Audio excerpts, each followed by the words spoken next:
Government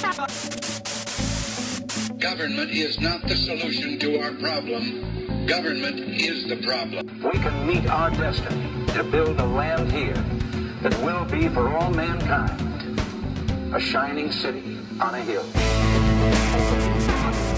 You're listening to the Liberty Brothers Radio Show, only on Revolution Radio. Now, here are your hosts, Jim White and Jason Van Tatenhove. The crusade for freedom is your chance and mine to fight communism. Please hang up and try again. Oathkeepers.org. Honor your oath.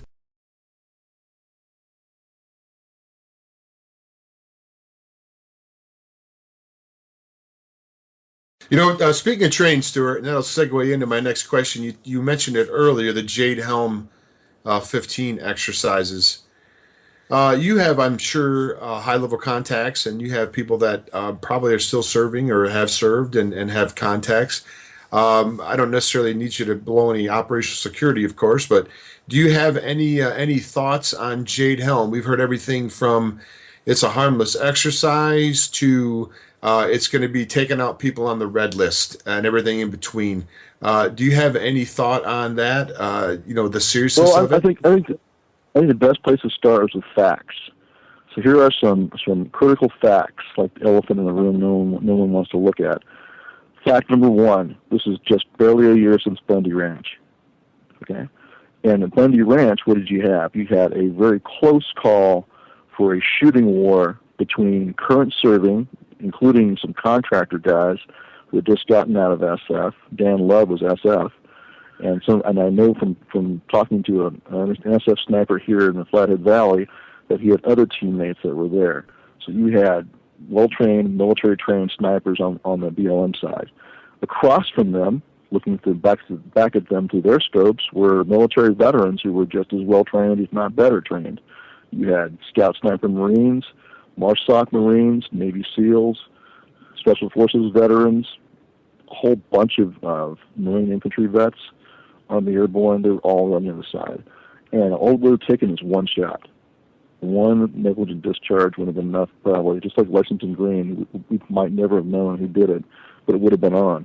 So this is the reality. You had a very close call of a massive firefight there in the desert, which would have sparked, I think, a civil war in this country. Luckily, that didn't happen. That's a fact. You can't just brush it under the rug. It was only a year ago.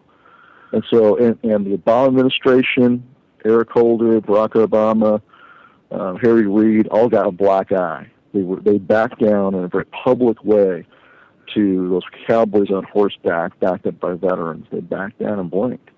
So I think they're probably not too happy about that and would like to correct that. That's fact number one. So fact number two, at Bundy Ranch, we found out later from the Washington Times that there was the consideration of a military strike. The Obama administration did consider using military force at Bundy Ranch, but chose not to. That's a fact. Now, why I think they chose not to? I think they realized that this is, the crap storm they were about to unleash if they did that. And I think part of their equation is the fact that the guys who were there in the desert at Bundy Ranch, a lot of them just gotten out. They're not a whole lot different than a lot of the same guys that are still in. The guys from their units of the same mindset. So I think they're concerned about the loyalty of their own troops if they take the glove off and go full on iron fist.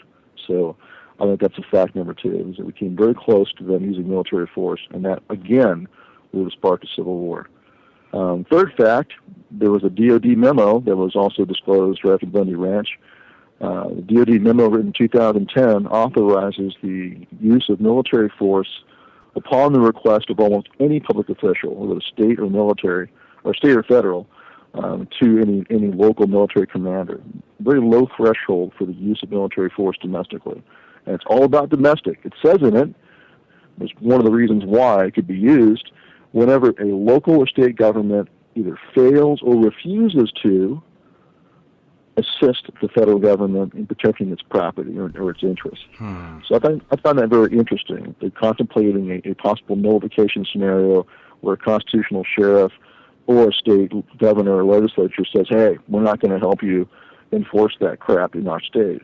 I think they're contemplating that. It's right there in the memo. So, and look at who was at the DOD back then, Jay Johnson. What is Jay Johnson doing now? He was lead counsel for the Department of Defense when this was being written. Jay Johnson is now in charge of DHS. So that's another fact for you.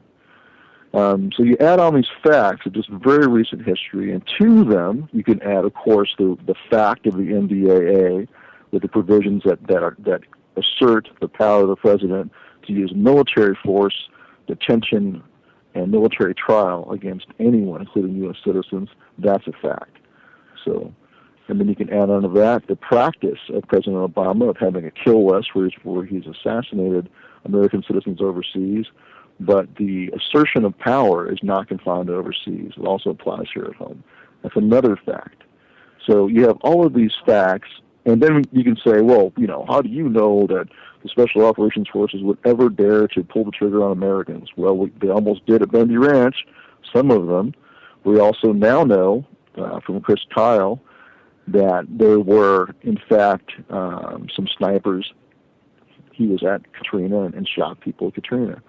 And, Jim, you may recall in Kalispell a meeting where we had a recently retired Special Forces sniper pop into the meeting and say, yeah, he had been at Katrina and done the same thing. Remember that? I do remember that. He, I got the first part of it, but he asked me to turn off the video recorder when he was bringing that up. But yes, I do remember that. You're correct. He said they would shoot people. There'd be guys that were having their way with women, and he would shoot them in the head. That's what he said. Right.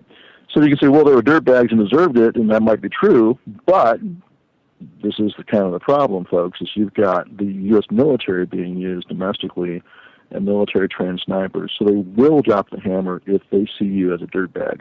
That same sniper veteran, in fact, texted another veteran down at Bundy Ranch, local Army vet from Kalispell, and he said, you're on the wrong side. Bundy's a dirtbag and deserves whatever he gets.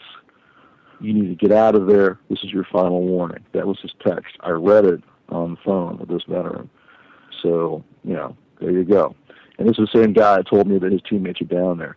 So they will do it. If they think you are a sufficient dirtbag, because they've been conditioned to think that, they will point their rifles at you and they will drop the hammer.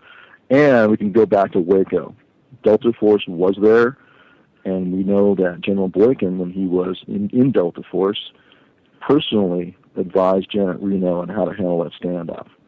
So he didn't say, I won't do that because it's a violation of my oath. He went to D.C. with another officer in Delta, sat down with Janet Reno, and personally advised her on what gas to use and how to conduct the operation. Now, I'm not saying that every guy in SF is a bad guy. Hardly. I know a lot of good ones. There are some within Oath Keepers. I've trained with recent Army Reserve Special Forces.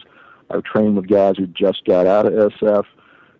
One of my founding board members was Rex Bactier, retired SF Major. There are some serious patriots in Special Operations Forces. We also have plenty of Navy SEALs in Oath Keepers as well. They're good people. But there are some who will do it. They'll do it either when they're current serving, because they've been conditioned to think that you're some kind of evil enemy of the Republic, or they'll do it as contractors. They will do it. There's some that will. And so what's the answer to that? I think the answer is what we saw at Bundy Ranch. There's no way they're going to have enough guys who will do it, either as misguided current serving military or as hireling mercenaries. There's not enough of them to do it, and they'll have to call out the standing army, the big army and the Marine Corps, if you are organized. The best way to counteract any attempt to do some kind of a snatch and grab, decapitation strike on the freedom movement or tyrannize people into submission, the best way to counter that is with a very organized community. There's just not enough of them. And this goes right back to Lexington Green. General Gage could not just send out a handful of officers, hand-picked officers, to go and arrest John Hancock and Sam Adams. He had to send a friggin' regiment because of the militia. That's why, because there was an organized community standing around those leaders defending them. So that's why he had to pull the gloves off and go full bore and use the standing army against the people. And all that did is tick off more people. They didn't run and hide like the British officers thought that they would and cower from the fight. Instead, it caused a galvanization. They laid siege to Boston, and eventually drove the British out of Boston. And that's how the war was kicked off. So I think it's critically important for us to be willing to recognize the unfortunate bad truth that there are some who will drop the hammer on us, but also recognize there are plenty of good guys in the military. And I think Jade Helm was in part conditioning and a vetting of the military to see who will and will not go along. I think it's very likely that you're going to see scenarios shift from supposedly being for practice for overseas, all of a sudden it'll be, today we're going to go take down a compound of skinheads or whatever, least favorable people they can name domestically, and get the guys to go along with it and see who does and doesn't go along. I think it's also conditioning and an assessment and vetting of the local politicians. Who raises questions? Who has any serious, meaningful questions about what we're doing in this exercise? They'll put their name down. I think that they're figuring out who is loyal and who's not loyal and who's likely to go along with the town councils and county commissioners as well.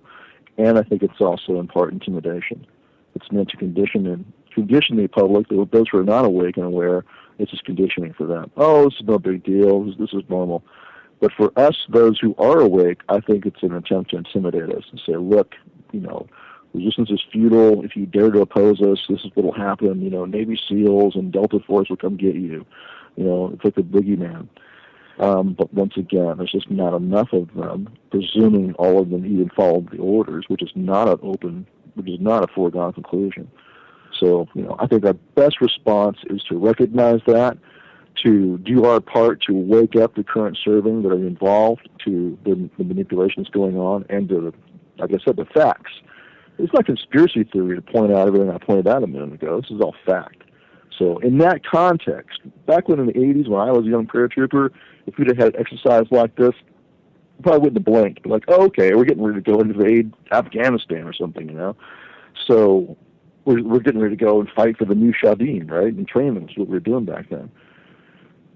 But now, there's been a lot of water under the bridge ever since. This is a different world we're in. We have a government that has made it very clear it considers veterans and gun owners and anybody who's a constitutionalist to be the future enemy. In fact, add two more facts on. That Colonel Benson from Leavenworth, what did he write about in his paper as the future domestic enemy? It was the Tea Party, right?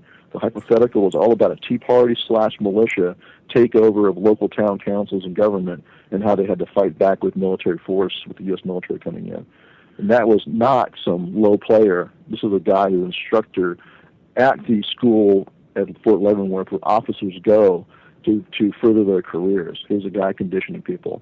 Other fact is also at Leavenworth is where they train these human terrain specialists whose job it is to bring in like anthropologists from the public sector and they integrate them with the military.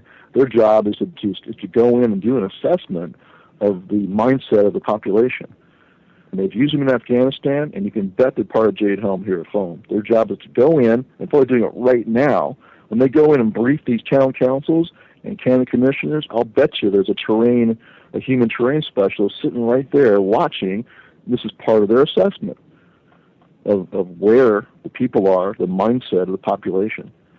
So you can count on that. And their final exercise at Fort Leavenworth when they train these human terrain specialists is a hypothetical of a secession of Middle America, that some of the Middle American states have seceded from the Union, and the U.S. government is worried about, turning into a den of criminals. And so they send these specialists in to go and survey the community and find out where their sentiments are. That's their final exercise. So all this adds up to future domestic use, okay? And the exercises they're planning on doing, that one Bastrop, Texas County Commissioner meeting, the SF guy laid it out. They're going to be coming in by helicopter, doing a 20 to 30 minute hit and extract, and then they're gone. That's not insurgency. That's not training guerrillas. That's counterinsurgency. And so, my fellow Americans, ask not what your country can do for you. Ask what you can do for your country.